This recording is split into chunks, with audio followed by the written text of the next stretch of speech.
समय क्या है ये समय? समय एक सीधी रेखा तो कदापि नहीं। समय एक चक्र है, जहां से आदि है वही अंत है, और जहां अंत है वहीं से एक नया आरंभ भी। ये समय एक अत्यंत विचित्र सोच है, विचित्र भावना है, एक विचित्र वस्तु है जो किसी के समझ नहीं आती। इस समय की लीला, इसका कोई प्रमाण नहीं, कोई ज्ञान नहीं, कोई माप नहीं। बस इतना हम जान सकते हैं कि जहां अंत होगा वहां से एक नया आरंभ भी होगा। जो आज आपके पास है वो कल किसी और के पास जाएगा, तत्पश्चात उसके यहां से भी किसी और के पास जाएगा, तत्पश्चात उससे भी छीन लिया जाएगा। बस यही नियति, एक से दूसरे तक का आदान प्रदान का ये समय आपका समय। तो इस समय का उपयोग कीजिए, इस समय को जी लीजिए। आपको केवल इतना सुनिश्चित करना है कि आप कौन से पक्ष में हैं। और सत्य कहूं तो आपके जीवन का परिणाम इसी पर निर्भर करता है कि आपका ये चयन क्या है, आप कौन सा पक्ष चुनते हैं।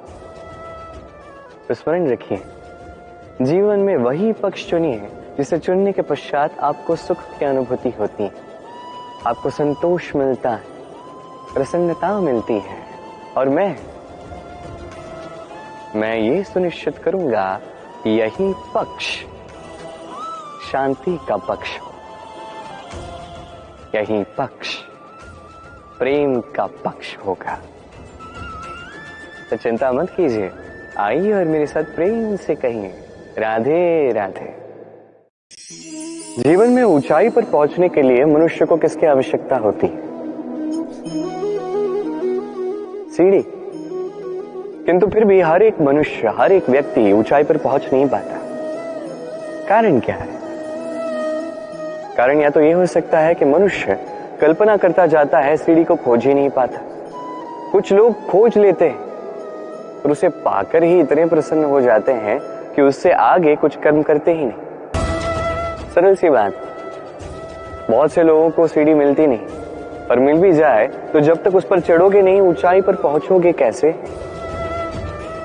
ये जब तक आप परिश्रम नहीं करोगे, जब तक आप ऊपर चढ़ते नहीं जाओगे, जब तक थक नहीं जाओगे, आपके पैरों में घुटनों में पीड़ा नहीं होगी, तब तक इस ऊंचाई पर पहुंचने का सौभाग्य भी प्राप्त नहीं होगा। तो कल्पना के साथ कर्म कीजिए, परिकल्पना के साथ परिश्रम भी कीजिए, सब मिले। आइए और मेरे साथ प्रेम से कहिए राधे राधे। आजकल आपने देखा होगा, माता पिता संतान से केवल प्रेम ही नहीं करते, उनके मोह में पड़ जाते। विद्यालय भी भेजते हैं तो सारी सुख सुविधाओं के साथ प्रयास करते हैं कि सदैव संतान उनकी दृष्टि के समक्ष ही रहे, किंतु भूल जाते हैं एक अत्यंत महत्वपूर्ण बात कि संतान को एक नया दृष्टिकोण देना भी तो उन्हीं का कर्तव्य है। इसलिए तो पुरातन काल में शिष्यों को गुरुकुल भेजा जाता था, गृह से दूर, क्योंकि गृह त्याग संतान के लिए, एक शिष्य के लिए अत्यंत शुभ लक्षण होता है। जब वो अपनों से दूर, गृह क्लेश से दूर रहेगा, तब वो इस संसार को स्वयं अपनी दृष्टि से देखेगा, परखेगा, समझेगा और सब कुछ स्वयं ही सीखेगा। सीख जाएगा कि कब आक्रमण करना है, कब पीछे हटना है, कैसे इस संसार का सामना करना है। और ये आपकी दृष्टि उसे नहीं सिखा सकती, उसका अनुभव ही उसे सिखा सकता है। इसलिए स्मरण रखिए, यदि आप चाहते हैं कि आपके संतान का विकास हो तो कई बार उसे स्वयं से दूर ले जाना पड़ता है। स्वयं मोह में रहेंगे तो उसका विकास कभी नहीं होगा। तो आइए और मेरे साथ प्रेम से कहें राधे राधे। नियति। राधा मुझसे कहती, कृष्ण यदि तुम जानते हो कि नियति क्या है तो उसे क्यों नहीं बदल देते? अब महादेव मुझसे कहते हैं कि श्री कृष्ण यदि आप जानते हैं कि शाम की यही नियति है तो आप उसे बदलने का प्रयास ही क्यों करते हैं? क्यों? क्योंकि मैं एक पिता हूं और पिता का यही कर्म है कि वो हर संभव प्रयास करे अपने संतान के शुभ के लिए। नियति को मैं जानता हूं, किंतु ये भी जानता हूं कि कर्म से बड़ी और कोई नियति नहीं होती। अनुभव रहा है कि कर्म के हाथों नियति का ये चक्र भी बदल जाता है। इसलिए जीवन में कभी भी यदि आपको ये लगे कि ये तो असंभव है, तब भी प्रयास करना मत छोड़िएगा। क्या पता आपके कर्म का कौन सा पेच नियति के इस पहिए में फंस जाए और नियति को अपना मार्ग ही बदलना पड़े, है कि नहीं? इसलिए नियति को भाग्य मानकर चुप मत बैठिएगा। अपनी नियति स्वयं अपने कर्मों से निर्धारित कीजिए, क्योंकि आपकी यही कर्म है जिस पर आपका अधिकार है और इस अधिकार का नियति कई बार सम्मान भी करती है। तो आइए और मेरे साथ प्रेम से कहिएगा, राधे राधे। चाहते हैं कि हमें सफलता मिले, हम चाहते हैं कि इस संसार में हमारा यश फैल जाए, हम चाहते हैं कि हम चर्चित हो, किंतु चाहने से क्या होता है? यदि संसार में चर्चित होना है तो परिचित होना होगा परिश्रम से। जब तक आप परिश्रम से परिचित नहीं होगे, सफलता से परिचित नहीं होगे। संघर्ष तो करना होगा। हर दिन, हर वर्ष, जीवन की हर परिस्थिति में हो सकता है नई नई बाधाएं आए, नए नए चक्रवात आए, और आवश्यक नहीं कि हर चक्रवात विनाश के लिए ही आता है। कुछ चक्रवात आपका मार्ग प्रशस्त करने के लिए भी आते हैं, आपके मार्ग को साफ करने के लिए भी आते हैं। यदि आपको उदाहरण दूं तो जब बाढ़ आती है, जब घर बह जाता है, तो हम हताश हो जाते हैं, हम दुखी हो जाते हैं। परंतु वही बाढ़ हमारी धरा को इतना उपजाऊ बना देती है कि उस उपजे अन्न से हम वैसे और 10 घर बना सकते हैं। तो सकारात्मक रहिए और हर संघर्ष के लिए तत्पर रहिए, जीवन में बहुत आगे जाएंगे। तो आइए और मेरे साथ प्रेम से कहिए, राधे राधे।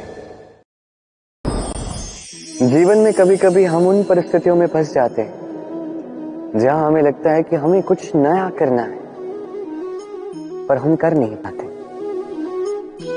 क्योंकि कहीं ना कहीं हम परंपराओं से बंधे हैं और हम उन परंपराओं को तोड़ना नहीं चाहते। एक ही प्रश्न आता है मन में, 4 लोग क्या कहेंगे, 4 लोग क्या सोचेंगे? मैं आपसे पूछता हूं, कौन है ये 4 लोग? जब आपका जन्म हुआ तब ये 4 लोग कहां थे? जब आप किसी विकट समस्या में फंस जाते हैं तब ये 4 लोग कहां होते? क्या आगे से आपको हाथ देते? या उन समस्याओं का सामना आप स्वयं करते हैं? इन 4 लोगों की चिंता त्यागिए। यदि आपको जीवन जीना है तो चिंतन कीजिए कि जीवन में क्या शुभ है और क्या शुभ कर सकते हैं। यदि वो धारा के विपरीत बहता है तो संघर्ष कीजिए, किंतु 4 लोगों की चिंता मत कीजिए। ये सोचिए कि जीवन में आप कौन से शुभ कार्य कर सकते हैं। ये सोचिए कि कहीं कोई आपने ऐसा कर्म तो नहीं कर दिया जिसके कारण किसी का हृदय आहत हुआ। शुभ पे अपना ध्यान केंद्रित कीजिए, आपके जीवन में सब कुछ शुभ ही शुभ होगा। तो आइए और मेरे साथ प्रेम से कहिए, राधे राधे। समस्याएं, कठिनाइयां, संकट, विपदाएं किसके जीवन में नहीं? हर एक के जीवन में। परंतु मुझे एक बात बताइए, यदि नौका ही लहरों से भयभीत हो गई तो सागर पार कौन करेगा? कभी किसी छोटी सी चींटी को देखिए, जो आकार में अत्यंत छोटी किंतु सीख बड़ी से बड़ी दे जाती है, किंतु हम सीखते ही। अब देखिए किसी चींटी को जो भोजन की खोज में बाहर निकलती है, एक छोटा सा दाना उठाती है। छोटा सा इसलिए क्योंकि उससे अधिक वो उठा नहीं पाती।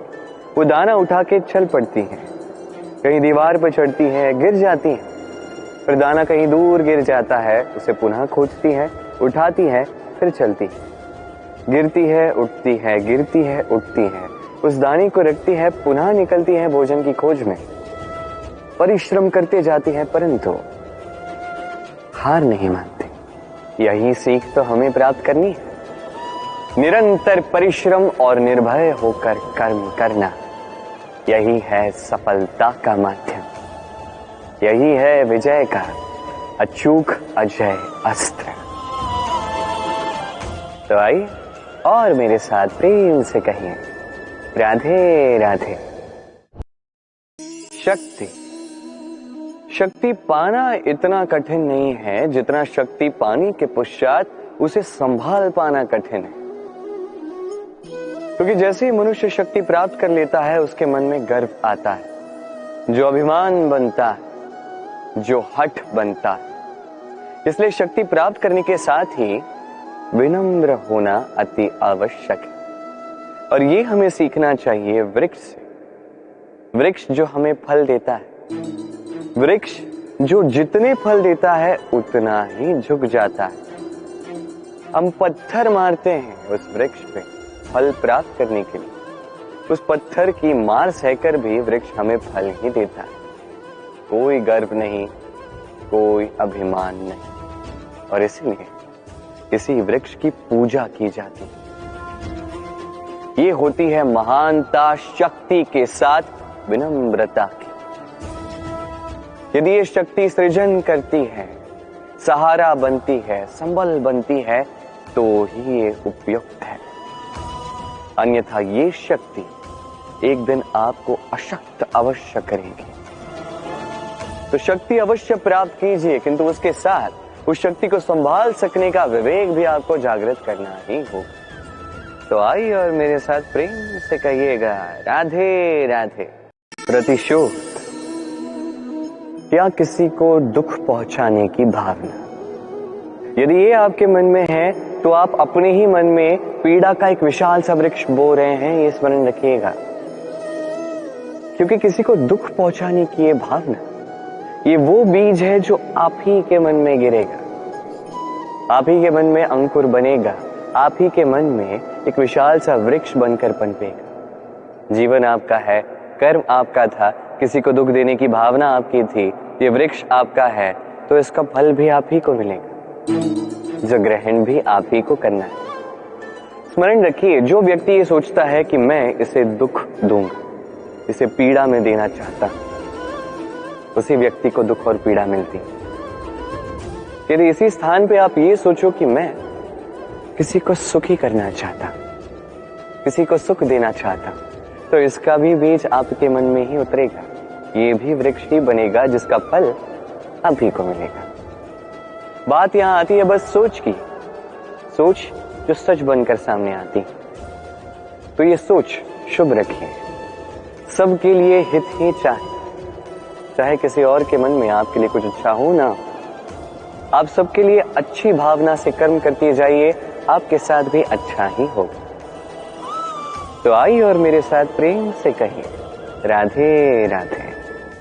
जब हम कभी चल रहे होते हैं और हमें कोई कांटा चुभ जाता है तो मुंह से आह निकलती है, चीख निकलती है, और कई बार श्राप भी निकलता है। परंतु क्या कभी हमने उसे इस प्रकार देखा है, ऐसे सोचा है कि हम जिस मार्ग पर चल रहे हैं उस पर हमें कांटा चुभा है, या हमने ऐसा ही मार्ग चुना है जिस पर कांटे ही कांटे हैं? कभी हमने इस प्रकार सोचा है कि ये कांटा हमें कष्ट देने आया है, या इस कांटे को हमने ही बोया? सावधानी आवश्यक है, क्योंकि कांटा चुभेगा तो पीड़ा होगी, चीख निकलेगी, श्राप भी निकलेगा। किंतु ये श्राप केवल हमारी ओर से श्राप होता है, सामने वाले व्यक्ति पर भी निर्भर करता है। अब सामने वाला व्यक्ति यदि ऐसा हो जो फूल और कांटे दोनों को समान रूप से स्वीकार करता है, तो उसके लिए श्राप भी वरदान ही बन जाता है। अंत में बात आती है सोच, विचार, दृष्टिकोण पे, क्योंकि आपकी ये सोच सच बनकर सामने आती है। इसलिए इस सोच को, इस विचार को अत्यंत महत्व दीजिएगा, इस विचार पर विचार करना सीखिए। मेरा तात्पर्य ये है कि जीवन में जब भी कुछ ऐसा हो जाए तो पूछिए कि ऐसा क्यों हुआ। क्या आपसे कोई ऐसा कर्म हुआ था जिसका ये प्रतिफल है? कोई ऐसा कर्म जो अनुचित था, असत्य था, जो अभद्रता का कारण था? सोचना आवश्यक है। देखिए, इच्छा आपकी है कि आपको करना क्या है, सोच आपकी, सच आपका, जीवन आपका, निर्णय आपका है। आई और मेरे साथ प्रेम से कहे राधे राधे। कभी आपने पक्षियों को देखा है?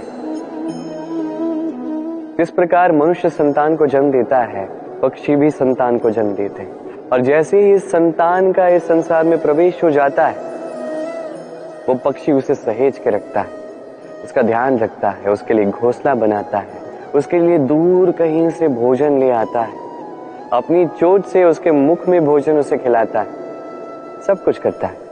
किंतु एक कार्य पक्षी करता है जो मनुष्य कभी नहीं करता। जब पक्षी को लगता है कि उसकी संतान अब बड़ी हो चुकी है, उसे स्वयं उड़ना सीखना होगा, उसे स्वयं आत्मरक्षा सीखनी होगी, भोजन का प्रबंध करना सीखना होगा, तो वो पक्षी अपनी संतान को घोंसले से बाहर कर देता है। फिर वो पक्षी की संतान स्वयं उड़ना सीखती है, आत्मरक्षा सीखती है, धीरे धीरे वो आत्मनिर्भर बन जाती है। पर क्या मनुष्य यही अपनी संतान के साथ करता है? कदापि नहीं। मनुष्य अपनी ही संतान को स्वयं से ही बांध के रखता है, सदैव उसके लालन पालन का, उसके पालन पोषण का प्रबंध करके रखता है, और ये सोचता है कि मैं तो इसका पालक हूं, इसका ध्यान रखना तो मेरा कर्तव्य है। पर नहीं, यही कार्य करते करते वो धीरे धीरे अपनी ही संतान का शत्रु बन जाता है, उसके विकास का शत्रु बन जाता है। इसलिए जब संतान बड़ी हो तो प्रेम अवश्य रखिए, किंतु पक्षी की भांति कठोर भी होना होगा, तभी उनका विकास होगा। उन्हें अपनी पीड़ा स्वयं सहने दीजिए, सीखने दीजिए जीवन के अनुभव क्या होते हैं, तभी उनका विकास होगा। अन्यथा वो संतान आप पर जीवन भर बोझ बनकर रहेगी और आप उसके विकास पर जीवन भर बाधा बन के रहेंगे। और मुझे नहीं लगता आप ये चाहते होंगे। क्यों? आइए और मेरे साथ प्रेम से कहीं राधे राधे। कभी कभी मनुष्य को लगता है कि वही सबसे अधिक शक्तिशाली है, उसमें ज्ञान है। देखिए, ये अच्छी बात है कि आप में शक्ति हो, ज्ञान हो, और ये केवल आपके लिए ही नहीं, ये समस्त समाज के लिए, देश के लिए, अपितु समस्त वसुधा के लिए आवश्यक है। किंतु आवश्यक है ये बात भी समझना कि ये ज्ञान कभी अभिमान न बन जाए। जब मनुष्य में ज्ञान होता है तो वो राम बन जाता है।